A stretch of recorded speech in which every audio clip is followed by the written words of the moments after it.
बायोसार प्रयोग द्वारा चाषी माने अनेक गुड़िए सुविधा पाई थांती।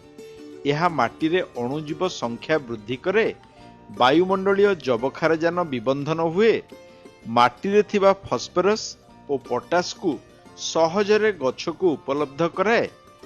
यह फल गछर अभिवृद्धि अधिक हुए और माटी रु दूर थिबा फॉस्फोरस को संचालन करी उद्भिद को जोगाए।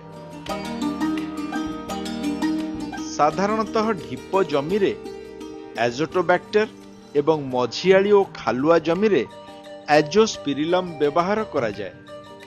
एजोटोबैक्टर एवं एजोस्पिरिलम बायोसार मिश्रित भावरे मध्य सबु प्रकार धान जमी रे व्यवहार करा जाई पारे।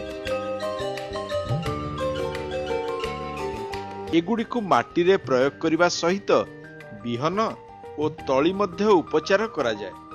तली उपचार पाई धान रोइबा पूर्वरु चारार चेर गुड़ी को बायोसारर एक तरल मंडरे 10 रु 30 मिनिट पर्यंत बुड़ाई रखंतु।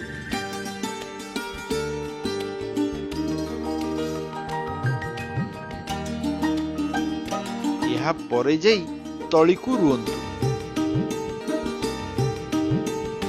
बिहन उपचार पाई 250 ग्राम बायोसार 2 गुण पानी सह मिसाई 10 किलोग्राम बिहन सह गोली छाई रे सुखई दियंतु। परे ऊपर बेला सेगुडी को बुणी दियंतु।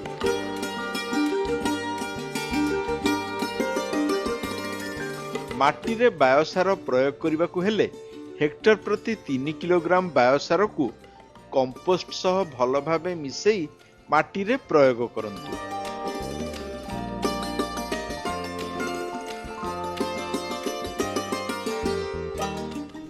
केवल धान नुहे अन्यान्य केतेक फसल पाई मध्य एही सबु उपाय रे बिहन रे तली रे अथवा माटी रे बायोसार प्रयोग करा जाई पारे।